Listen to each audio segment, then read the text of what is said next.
120,000 stories buried in the sand. 120,000 stories.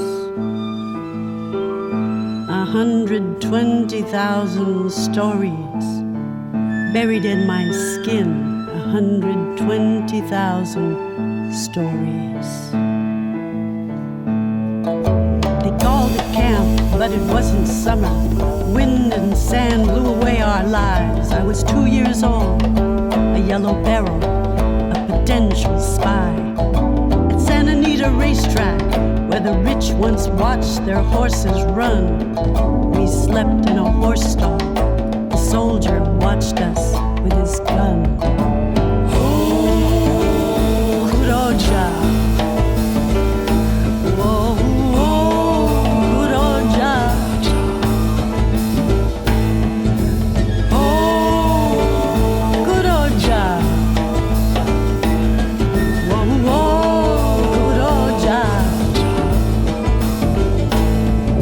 Sadao wanted to swim, but they said no Japs allowed. He joined the U.S. Army to make his family proud. While he fought in Italy, his family was held in Manzanar. He didn't make it back, but he got the Medal of Honor. Oh, Kuroja.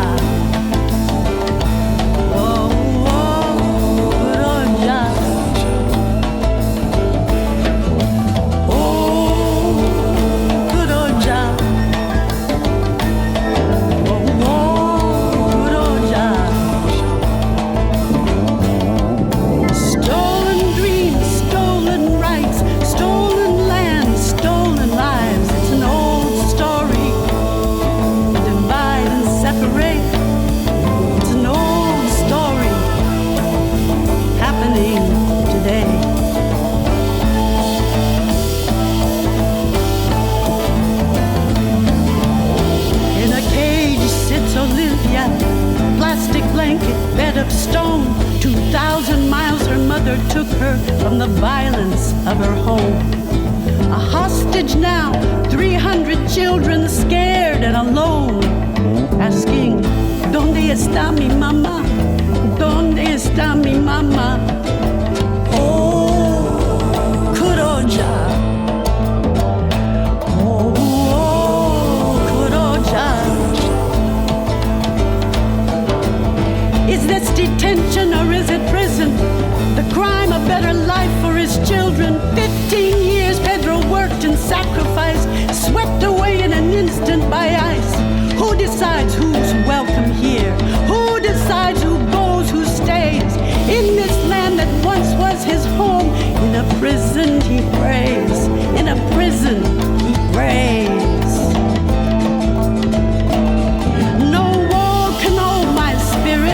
No law can steal my dreams. No hate can stop my dance. Freedom. No wall can hold my spirit. No law can steal my dreams. No hate can stop my dance. Freedom. 120,000 stories buried in the sand. 120,000 stories.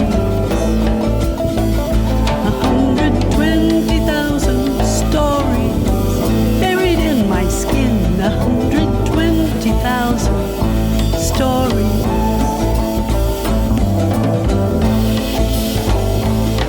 No wall can hold my spirit.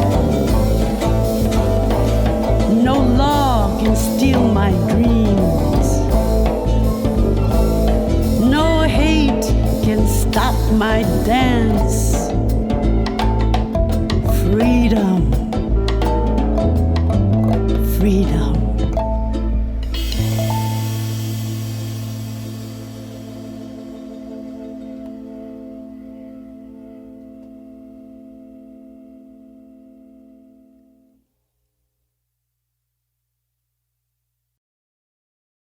Welcome to the opening event of the National Day of Remembrance, 80 Years of Reckoning, a collaborative program co-hosted by the National Park Service, Smithsonian's National Museum of American History, and the Heart Mountain Wyoming Foundation. My name is Noriko Sanefuji, and I'm a museum specialist at the Smithsonian's National Museum of American History.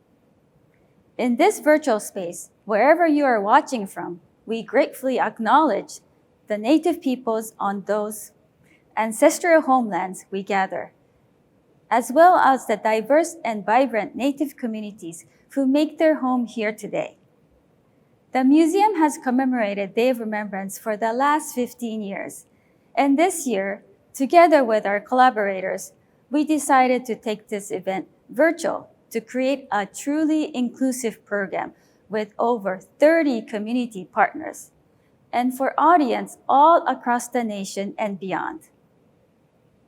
I want to extend a warm welcome to you and yours watching this important program, commemorating the 80th anniversary of Executive Order 9066, which led to the incarceration of 120,000 Japanese Americans during World War II. This year's National Day of Remembrance theme is focusing on 80 years of reckoning since the order was signed.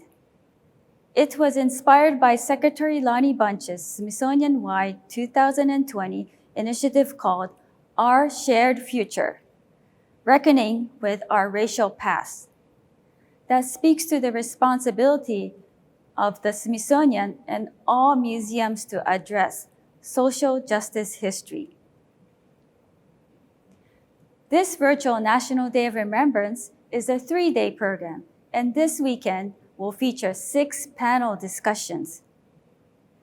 We have a great lineup of speakers this evening, including representatives from the White House, the Smithsonian Institution, and its National Museum of American History, the Department of Interior, and the National Park Service.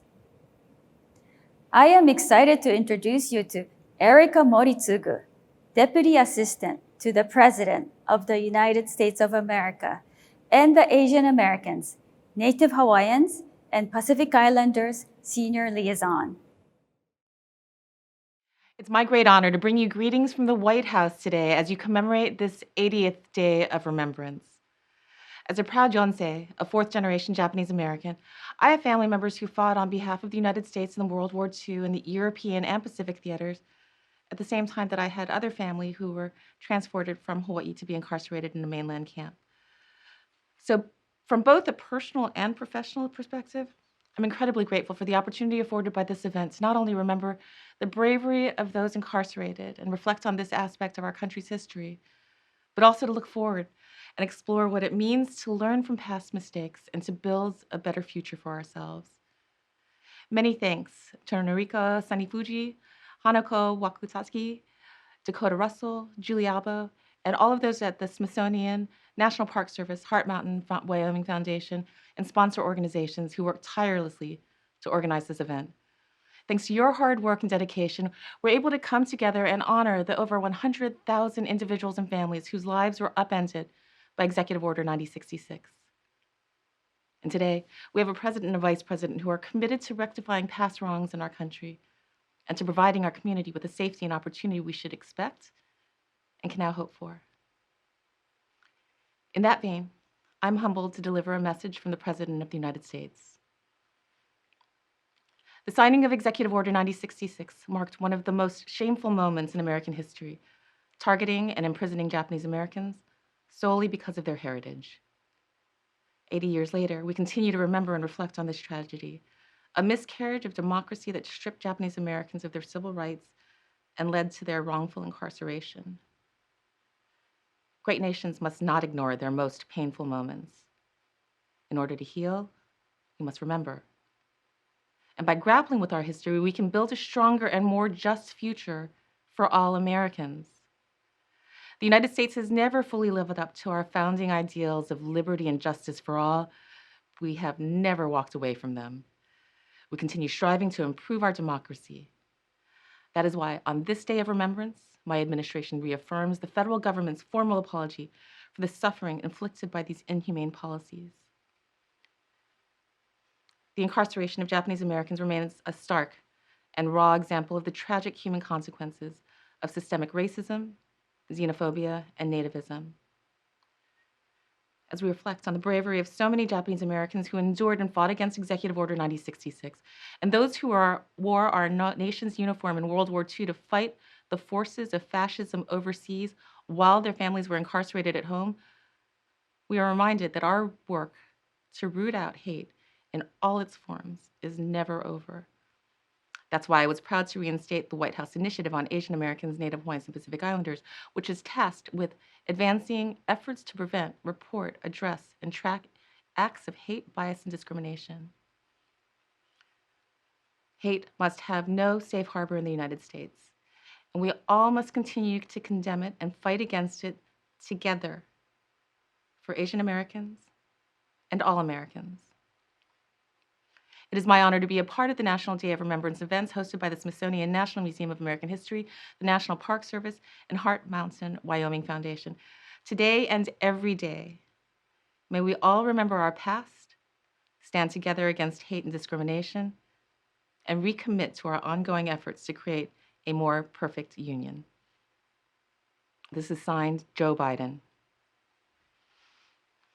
Mahalo nui loa for the opportunity to share this space with you today.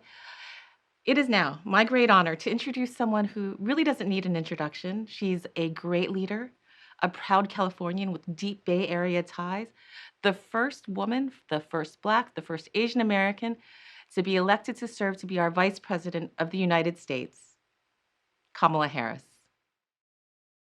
80 years ago, our nation sent some 120,000 Americans of Japanese descent to live in incarceration camps, depriving them of their most basic civil rights. It was a shameful act, a betrayal of our Constitution and of our nation's deepest held values. And it is an act that we cannot forget.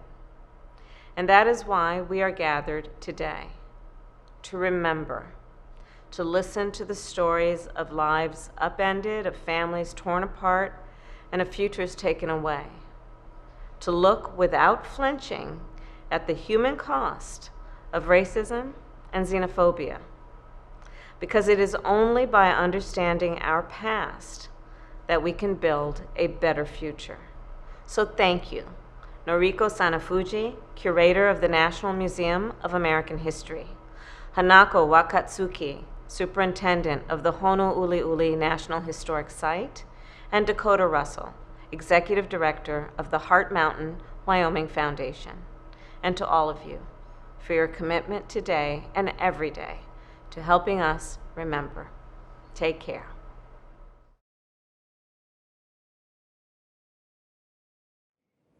Thank you, Madam Vice President and Ms. Moritsugu. Our next speaker is Crystal Ka'ai, Executive Director of the White House Initiative on Asian Americans, Native Hawaiians, and Pacific Islanders. Aloha mai kākou. My name is Crystal Ka'ai, and as the Executive Director of the White House Initiative on Asian Americans, Native Hawaiians, and Pacific Islanders, or what we call WIONPI, I want to thank the National Park Service, the Smithsonian Institution, and so many other partners who have come together to co-host this year's National Day of Remembrance. 80 years ago, President Franklin D. Roosevelt signed Executive Order 9066, which led to the removal and incarceration of over 120,000 people of Japanese descent.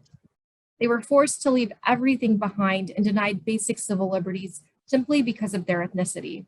And while our nation has made great progress since then to reckon with this painful chapter in our history, it is more important now than ever that we continue to share these stories and to ensure that what happened to Japanese Americans during World War II never happens again.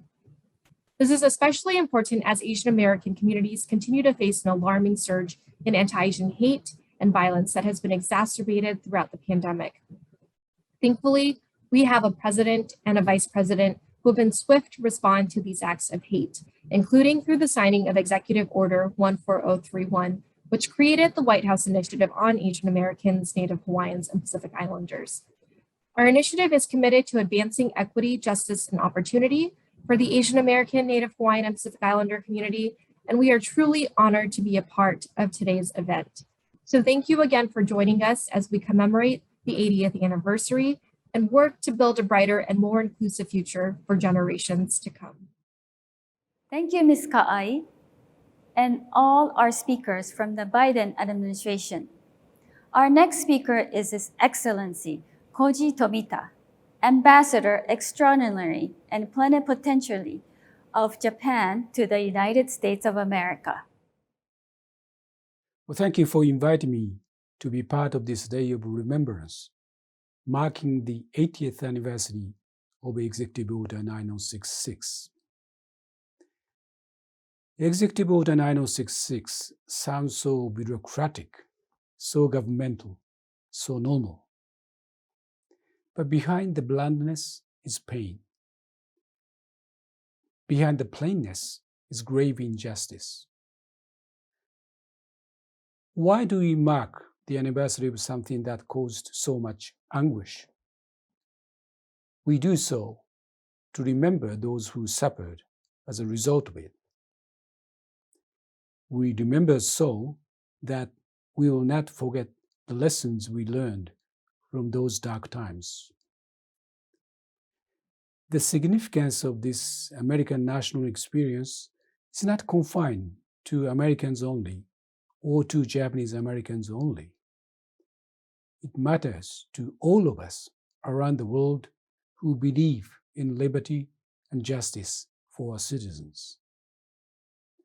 It matters today, and it will matter for all the years ahead. At the same time, we also remember the history of redress, which eventually led to the Civil Liberties Act of 1988. Japanese American community worked for decades to realize this historic landmark legislation, which was sponsored by Secretary Mineta and others. In remembering Executive Order 9066, we also commemorate the achievement of the Japanese Americans who worked to rectify it. This is a proud history and legacy. This redressing of injustice says something about the fundamental strength of American society in having the courage to admit an error and right the wrong. I'd like to quote something for you from Personal Justice Denied, which was a report by the Commission on Wartime Relocation and Internment of Civilians. It was on the basis of this report that Congress adopted the Civil Liberties Act of 1988, signed into law by President Reagan. The sentence is this: among our strengths as a nation is our willingness to acknowledge imperfection, as well as to struggle for a more just society. The struggle for perfection amid imperfection. I believe this is one of the attributes that has made the United States a great and respected nation. Since World War II, Japan has worked to strengthen the relationship between Japan and the US with a feeling of deep remorse over the tragedy that led to Executive Order 9066. In developing bilateral relations, the Japanese government put a special emphasis on relations with the Japanese American community. I am determined to continue such efforts. The experience of Japanese American is an important part of American experience. It is not widely known, however, among today's Japanese people. I regret this. I believe we can do more to rectify it by working together to promote knowledge and understanding among both the Americans and the Japanese. I thank you for allowing me to share in this day with you. My best wishes to you all. Thank you, Ambassador Tomita. Next is a short photo montage incorporating Kishi Bashi's musical animation piece, Violin Tsunami, to show the history of Japanese American immigration to incarceration.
Our next speaker is Brian Nia.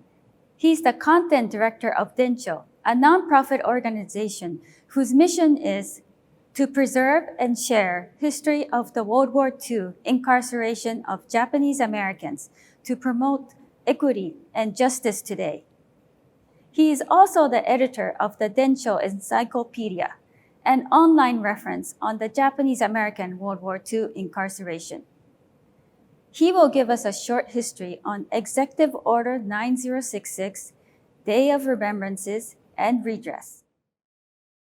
For over 40 years now, since the very first one in the Seattle Puyallup in 1978, Days of Remembrance have been a key part of the Japanese American community and community calendar. For the first decade or decade and a half, especially, they were intricately tied to the movement for redress and reparations, which was going on at the time. The very first one, you recall, would be 3 years before the catharsis of the 1981 Commission on Wartime Relocation and Internment of Civilians hearings, in a time when many Japanese Americans were still reluctant to talk about their wartime experiences, and DORs were a way to encourage that as speakers spoke out against that and encouraged others to speak out and to have conversations and revisit that time. And in the days before social media, they were also a way to keep the community updated on the latest developments, to celebrate victories, to let people know how to actually apply for reparations, to follow the cases that were initially rejected, such as the Japanese Latin Americans. Later on, in the 1990s, and especially after 9/11, the shift turned to drawing parallels between the Japanese American experience and things that were happening to other non-Japanese American groups at that time, and in particular in that time period, actions aimed at Muslim and Arab communities in particular. And many of the DORs featured Japanese Americans speaking out strongly against such abuses, where we could draw on our own experiences, the authority that gave us, and the duty we had to do so. And you see that continue to this day, as many recent DORs have focused on speaking out against racist immigration or detention policies in support of reparations for African Americans or justice for relocated Native American communities as well. A third theme that you see running through many of the DORs is also highlighting local commemoration or preservation efforts. Many a new camp memorial or documentary film or exhibition debuted at a Day of Remembrance here in Honolulu in the 2000s and 2010s.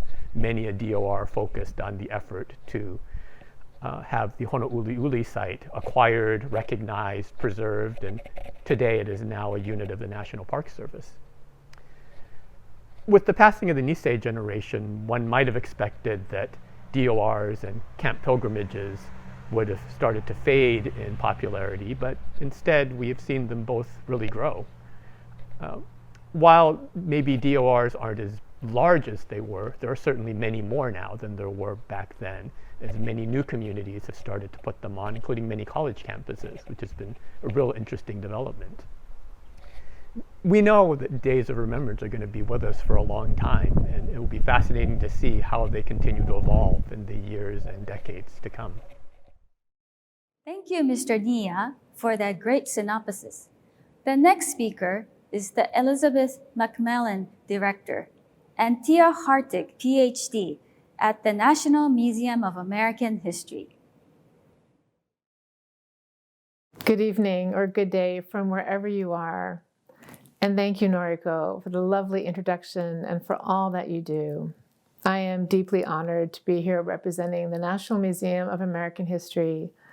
I'd like also to thank our incredible partners at the National Park Service and the Heart Mountain Wyoming Foundation and all of the distinguished guests gathered here as we commemorate the 80th anniversary of Executive Order 9066.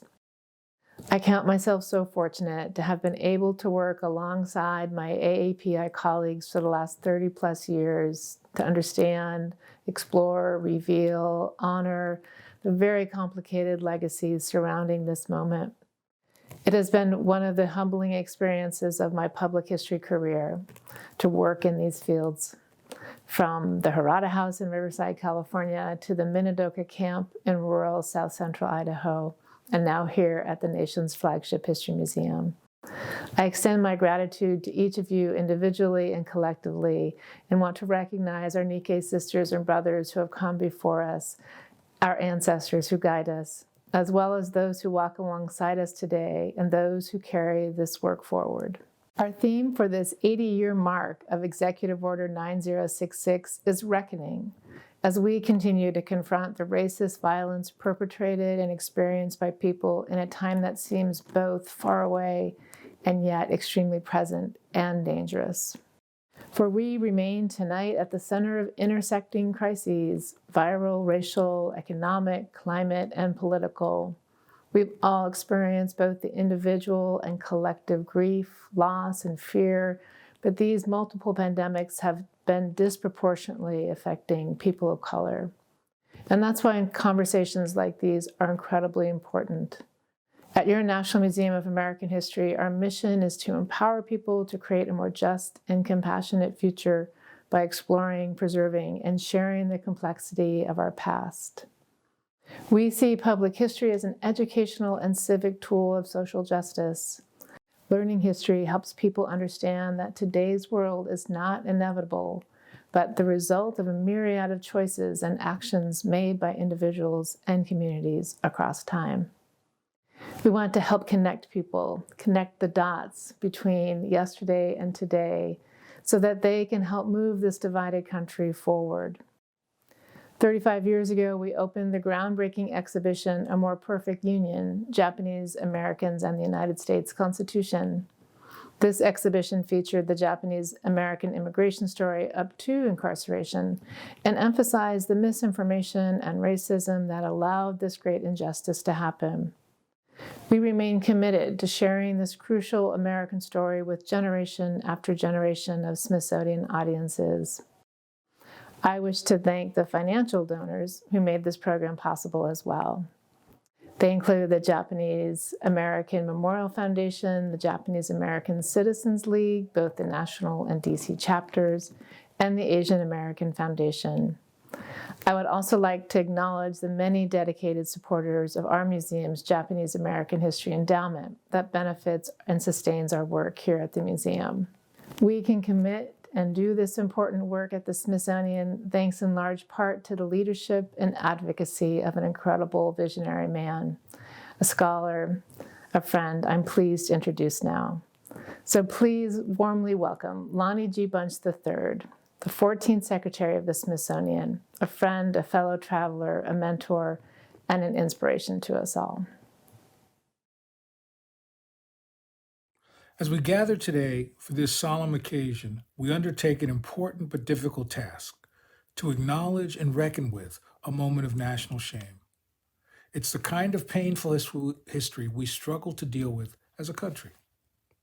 It's easy as individuals and as a society to remember the events we revere, the accomplishments we prize, the people we venerate.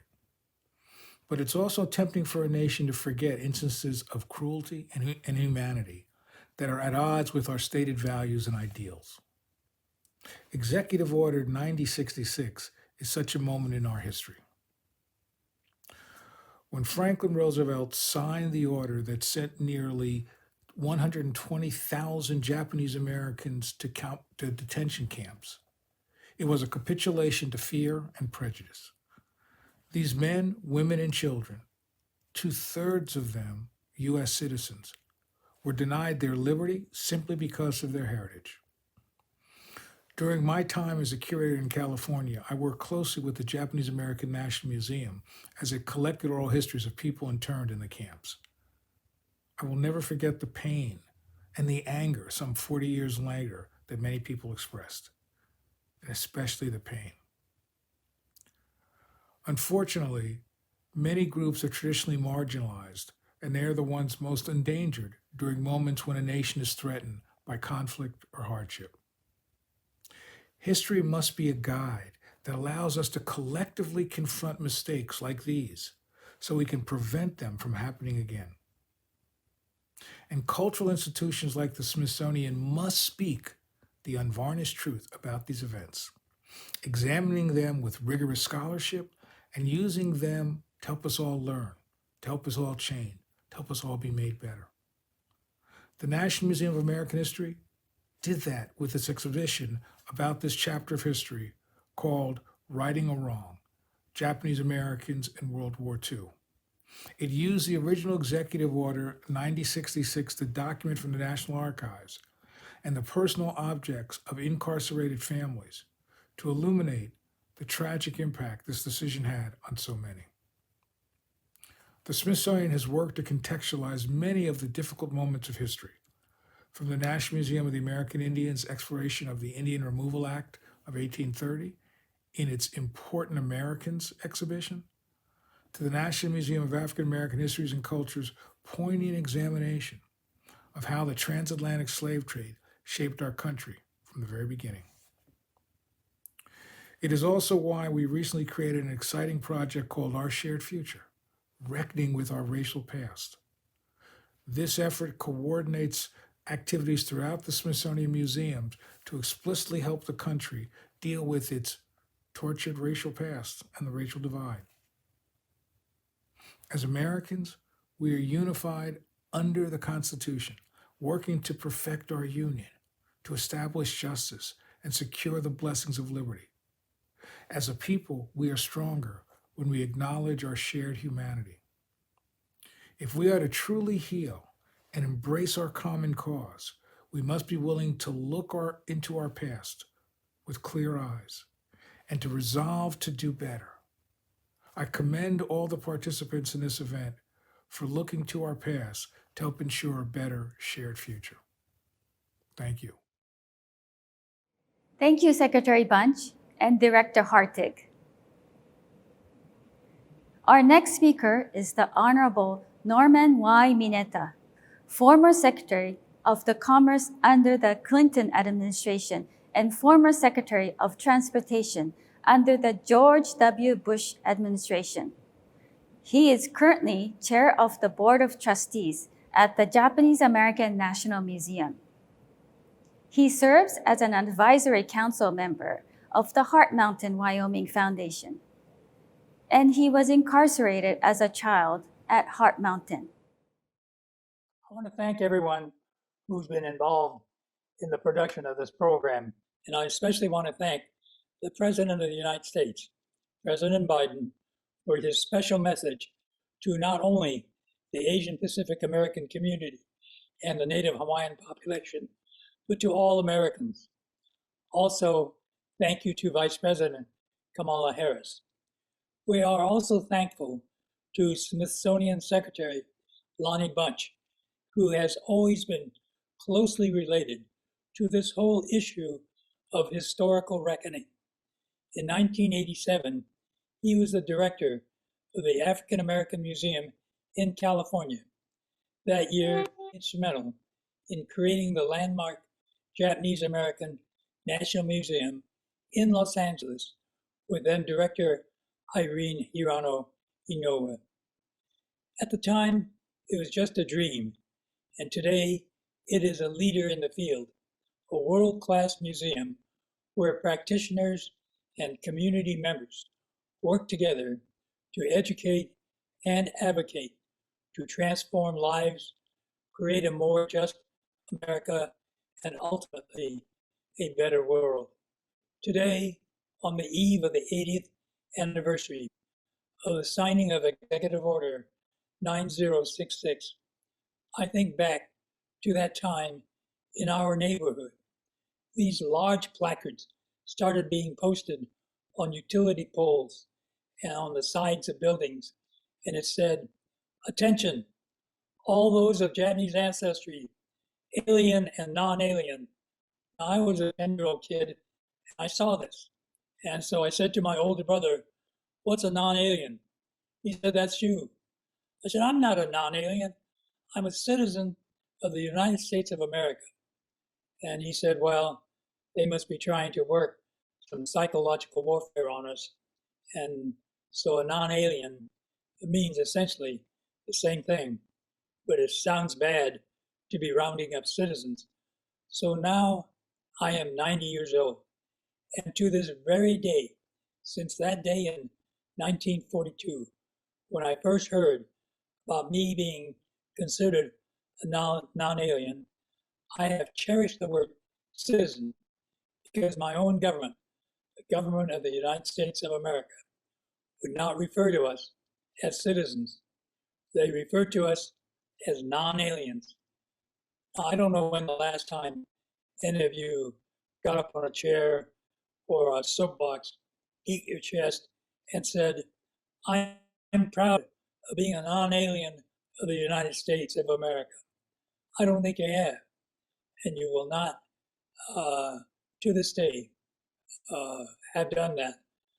And that's why, to this day, I cherish the word citizen of the United States of America. Now, when we talk about reckoning, I think of an exhibit that the Smithsonian had in 1987. It was called A More Perfect Union, Japanese Americans and the Constitution. It was an exhibit of the history of the people of Japanese ancestry of the United States, from immigration, incarceration, and resettlement.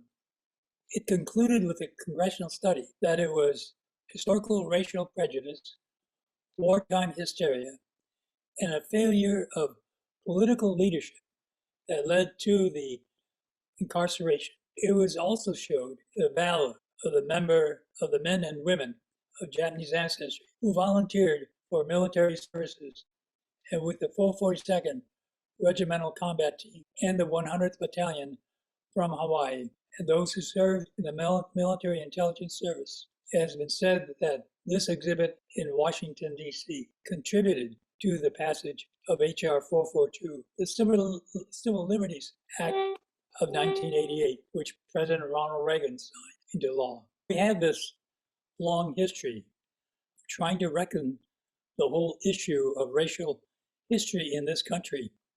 And yet, when I was Secretary of Transportation on September 11th, 2001, we came very close again to what I experienced in 1942, because people were clamoring for the prohibition of Middle Easterners and Muslims from flying on airplanes.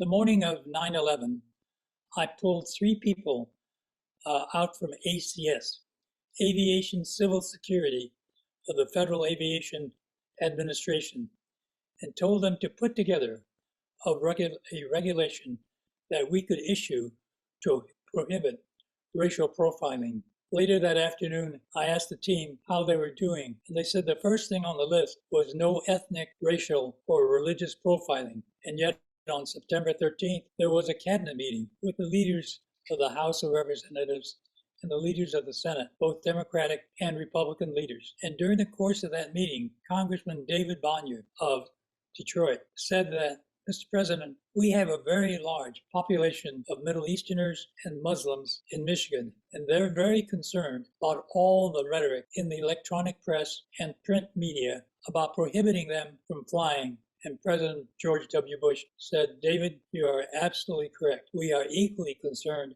about that rhetoric, and we don't want to happen today to citizens and residents, legal residents who are in the United States, and of what happened to Norm in 1942. Now, you could knock me off my cabinet chair with a feather, but it was the essence of President Bush recognizing how important this whole issue was. And so he was instrumental in the next day when I showed him what we're about to put out in the regulation, including that always to make sure that no profiling for religious, ethnic, minority status would take place. He said, leave that in there. And so that heartened me, of course, very much. We were able to release that new regulation with that provision in there. As we think about the 80 years since the signing of Executive Order 9066, it is important that programs like this focus on what's happened, and we have to do very clearly look in the rearview mirror about what occurred in the past, not to dwell on that issue, but to make sure that our hands are firmly set on the steering wheel and looking through a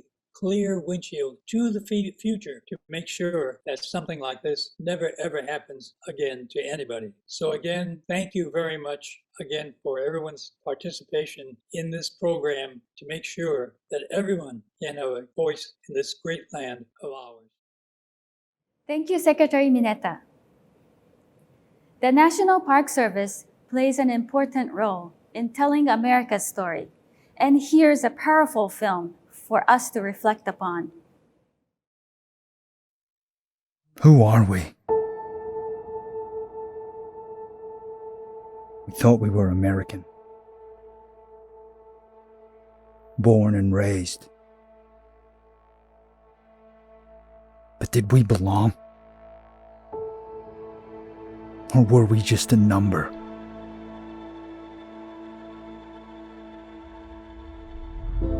Worn on, worn out. People abandoned, with only what we could carry. A footnote in our history, designed to take away our agency. Retold stories of patriotism and protest. Untold stories of resilience and redress. Stories that are told throughout national parks. So who are we? This is who we are. We are survivors and descendants. We are family. We are community. We are story keepers. We are Americans.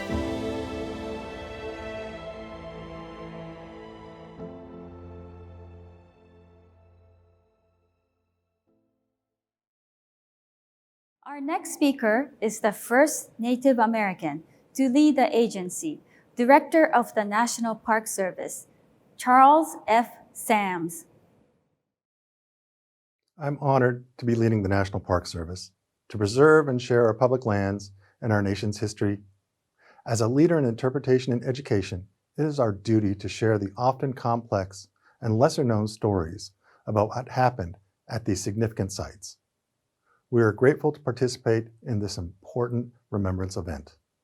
The forced removal and mass incarceration of Japanese Americans during World War II is one of the greatest atrocities in American history. Under Executive Order 9066, the United States Army forcibly removed Japanese Americans, including U.S. citizens, from their homes and transported them to incarceration sites, where they lived in harsh and overcrowded conditions, surrounded by barbed wire fences and armed military police. They were never charged with a crime, nor were they given due process. This story of displacement and mistreatment parallels that of other communities in the United States. As Americans, we need to better understand our shared history and learn about these hard truths so we can make a better future for ourselves and generations to come. We acknowledge that this was a broad United States government effort which included the Department of Interior, the parent agency of the National Park Service. It wasn't until years after the war that a congressional study concluded the incarceration was due to, and I quote, racial prejudice, war hysteria, and the failure of political leadership, end quote. Today, the National Park Service is committed to telling these difficult histories with accuracy and authenticity so that we may heal as a nation. Since 1992, when Manzanar National Historic Site was established, the National Park Service has been managing sites where Japanese Americans were incarcerated during World War II. Minidoka National Historic Site, Bainbridge Island Japanese American Exclusion Memorial, Tule Lake National Monument, Honouliuli National Historic Site, and the Japanese American Memorial to Patriotism during World War II in Washington, D.C. are currently managed or co-managed by the National Park Service. Each of these sites is designed to honor the people who were incarcerated and to help tell a more complete story of the impacts and injustices of their experience. In addition to preserving these sites, the National Park Service helps protect, restore, repair, and acquire historic confinement sites through the Japanese American Confinement Sites Grant Program, which has awarded more than 250 grants and $35 million since 2009. Through the work of our parks and programs like this, we will continue to address the civil liberties and civil rights violations from our past so we can ensure this never happens again. On behalf of the National Park Service, I welcome you to this thought-provoking event. Thank you, Director Sams. Let me tell you about the exciting panels starting tomorrow. Our panels will be moderated by the amazing Erin Aoyama, PhD candidate in American Studies at Brown University. Currently, she's at Friends of Minidoka Programs and Research, Fellow at Minidoka National Historic Site, and the Curatorial Assistant at the Japanese American National Museum. The titles of the 6 panels are Racial Reckoning and Japanese American Museums, Creating Paths to Justice, Healing and Renewal, Day of Remembrances, Standing for Redress and Reclaiming History, Restorative Justice and Healing in Preservation and Interpretation through Community Engagement, Historic Preservation and Engagement through the Arts, and Passing on the Torch and Empowering the Community. Panelists include historians, artists, preservationists, activists, and community leaders. Check out the National Park Service website for more information. As we end our program tonight, we wanted to end on a high note with a community video showcasing how our community is mobilizing our many generations to preserve and protect this history. Our community has suffered a great injustice, and we have come together to take back our story and honor our elders who have not been able to tell their stories.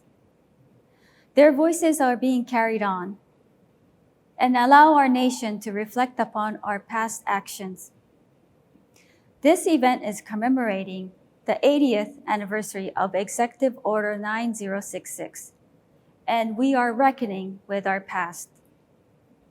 We have said that we remember so that we won't repeat the mistakes of the past. This year, we recall the late Frank Kitamoto's words. This is not just a Japanese American story, but an American story with implications for the world. And now, it is up to all of us to determine our shared future. Join us.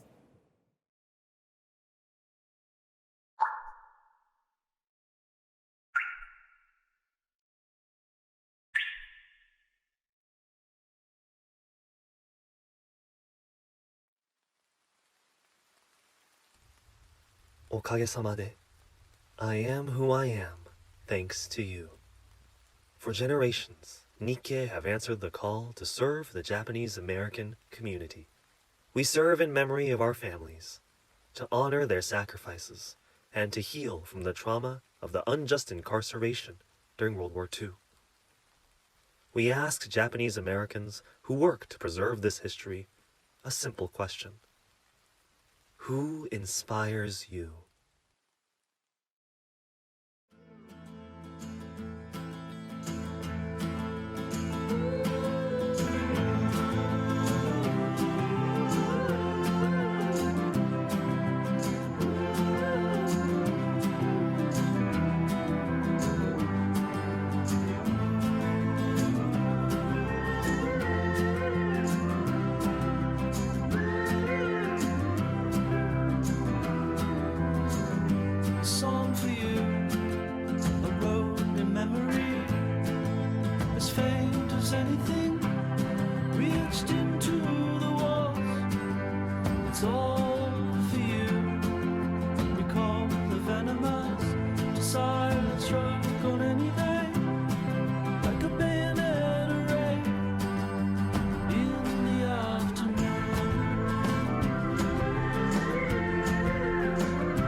memory as faint as anything we etched into the walls.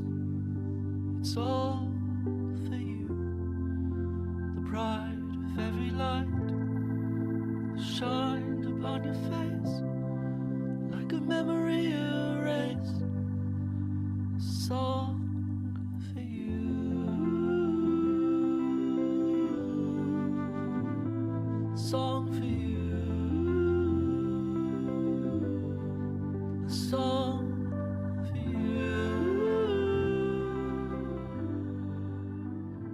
It's all for you. We want to thank all planning partners, the National Park Service, the Smithsonian's National Museum of American History, and Heart Mountain Wyoming Foundation. We received generous support from the Japanese American Citizens League, both the national and DC chapter, the Japanese American National Museum, the Friends of Minidoka, the National Japanese American Memorial Foundation, and the Asian American Foundation. Again, this is truly a community event with over 30 community partners. Thank you all for your support, and thank you for joining us at this opening program. We look forward to seeing you at the chats this weekend.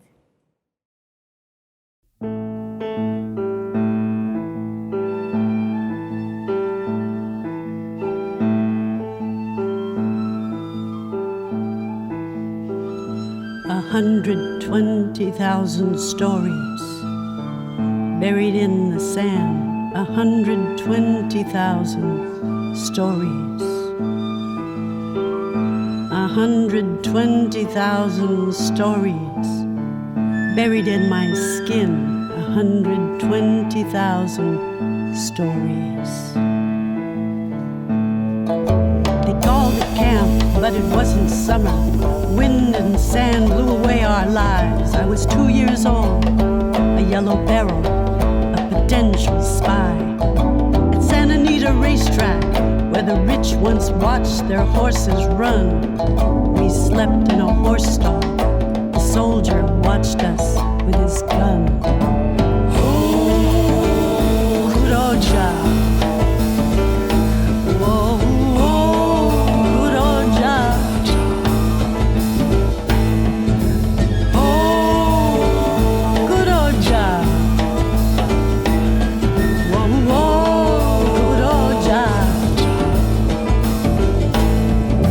Sadao wanted to swim, but they said no Japs allowed.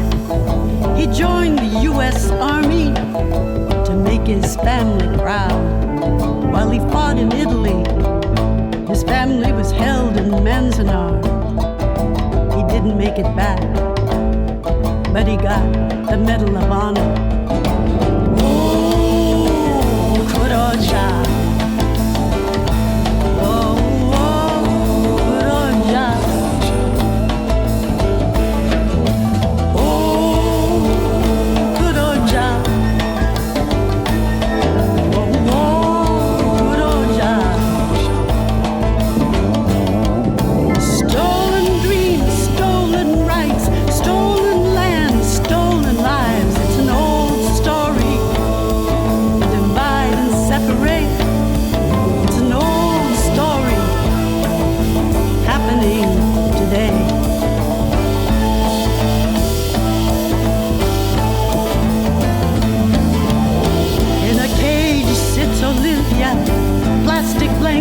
Of stone, 2,000 miles her mother took her from the violence of her home.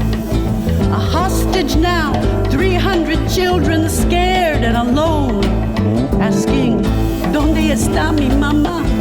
¿Dónde está mi mamá? Oh, Kuroja. Oh, Kuroja. Is this detention or is it prison? The crime, a better life for his children. 15 years Pedro worked and sacrificed, swept away in an instant by ice. Who decides who's welcome here? Who decides who goes, who stays? In this land that once was his home.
spirit. No law can steal my dreams. No hate can stop my dance.